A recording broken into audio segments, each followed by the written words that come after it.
Now let's look at the equals method for a bounded stack. I encourage you that if you have not already done so, please make sure you watch the video on the equals method from the Bounded Stack Introduction series of videos. All right, so I will assume that you have done that. And the first thing I've done here is I've put two different stack representations in the code in comments. And you can see that both of these representations map to the same bounded stack abstraction. They map to the abstraction ABC:6. That means that A is at the bottom of the stack, next comes B, and then C is at the top of the stack, and the stack capacity is 6. And if you look at the first representation here, you see that its array has 6 elements, and the first 3 elements are A, B, C. And those are the elements that are relevant to the abstraction. And the reason for that is that we know the depth of the stack is 3. So we can essentially ignore these last 3 elements. It doesn't matter what they are. They're not going to be relevant to the stack abstraction.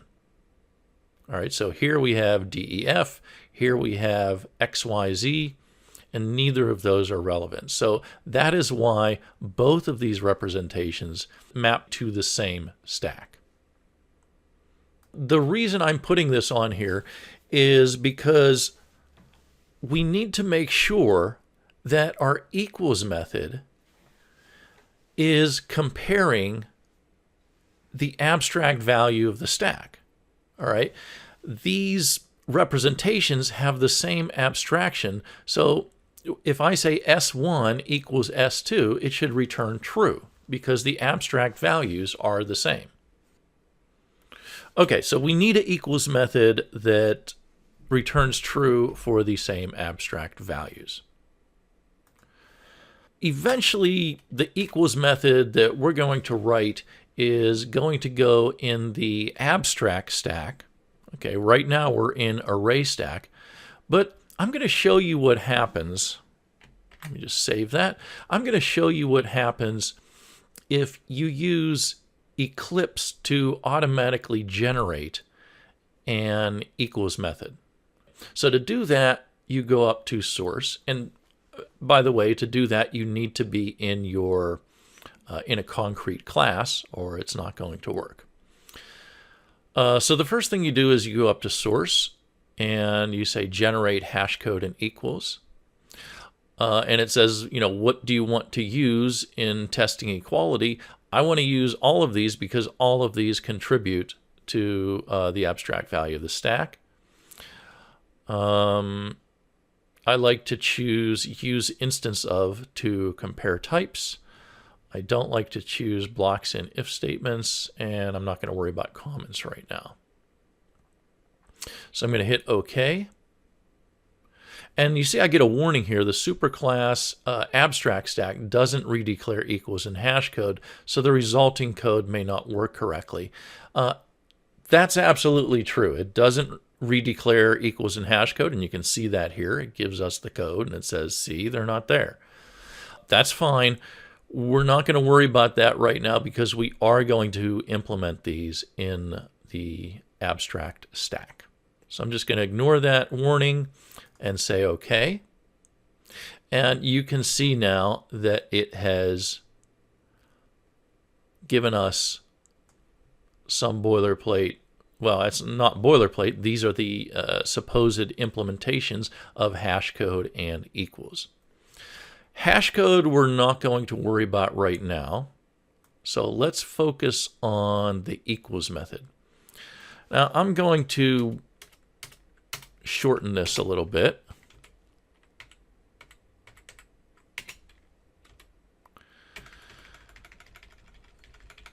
Okay.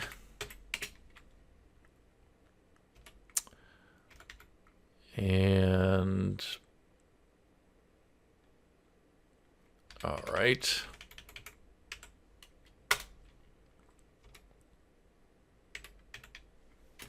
just to get things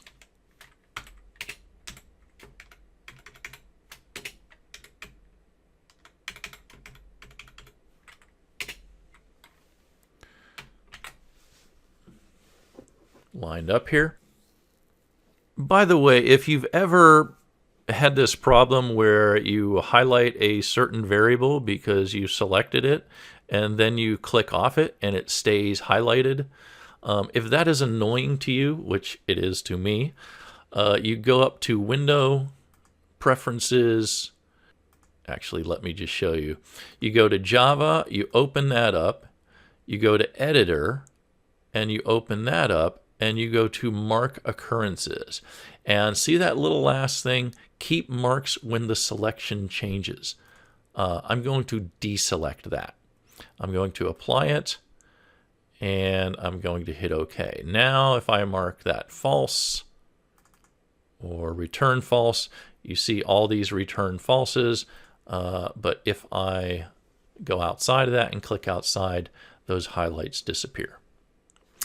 Anyway, that's not a big deal. It's just an annoyance to some people. All right, so now let's look at this equals method. And this looks very standard for a lot of equals methods. And it is very standard. This is what Eclipse generates. The first thing we always have in an equals method, and remember, when we're doing the equals method, the argument here is of type object. Okay, so even though we're working with an array stack here, the object is not of type array stack. The object is of type object. All right, so here's what we have to do. We have to first check if this equals object. Okay, so if they are exactly the same object, we're going to return true. If object equals null, here, we're going to return false because this cannot be null. Otherwise, you would get a null pointer exception when you call the equals method. Okay. And then you have this check if the object is an instance of an array stack. All right. And if the object is not an instance of an array stack, we're going to return false. All right. But if we make it here to line 167, that means object is an instance of array stack, so that we can now cast this to an array stack. Now, one of the problems here is that we're getting this warning, and it starts talking about raw types. The reason we're getting this warning is because when we check instance of, we have to check this without generics here. In fact, I don't think, let's see if that'll let us.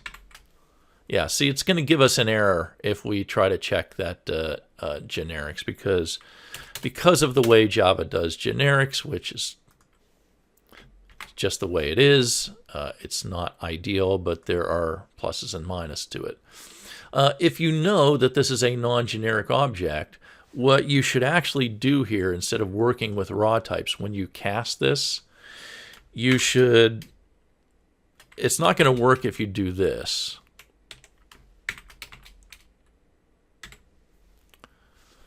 Well, apparently it did work and just gave us a warning. But it's still talking about raw types and things like that. The best thing to do is get rid of that, is to put a question mark in there. So you're saying, look, I know this is a generic type. Okay, so I'm just going to say that this is an array stack of something.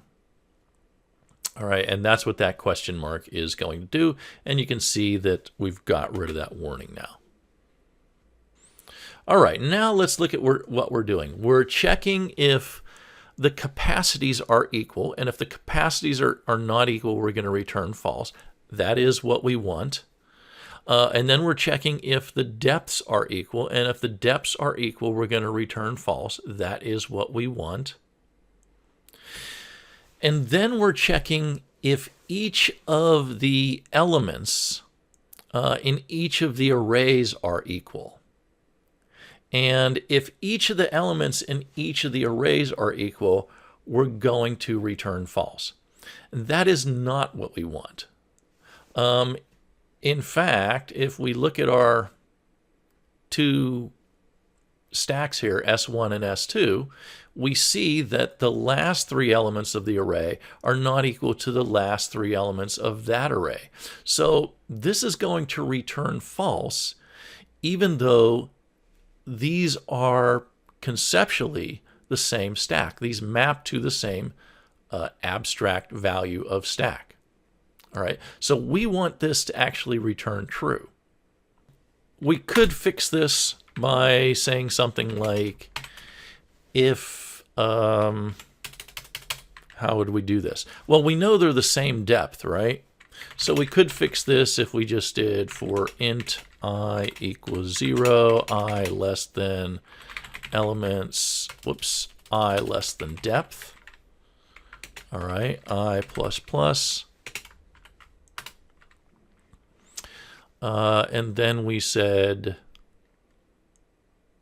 if so, for every element, we're going to check every element. So we're going to say if elements of I, and elements of I is, there's an implicit this in front of that. So if elements of I equals, and then this is going to be other dot elements of I.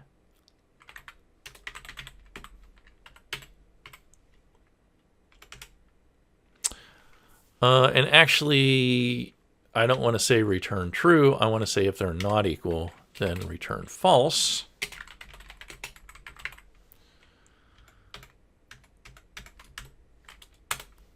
Okay, then we can return true if everything works out nicely. All right, so this would work in the case where both objects are of type array stack.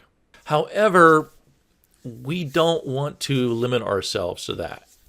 We also want this to work if we're implementing stacks, we're implementing bounding stacks in a completely different way. All right, so if we're implementing bounded stacks with lists, for example, which eventually we'd like to do, we'd still like this to work. So the problem is that we can't just assume that this particular bounded stack is going to be implemented with an array stack. And that's why you need your equals method in your abstract stack class.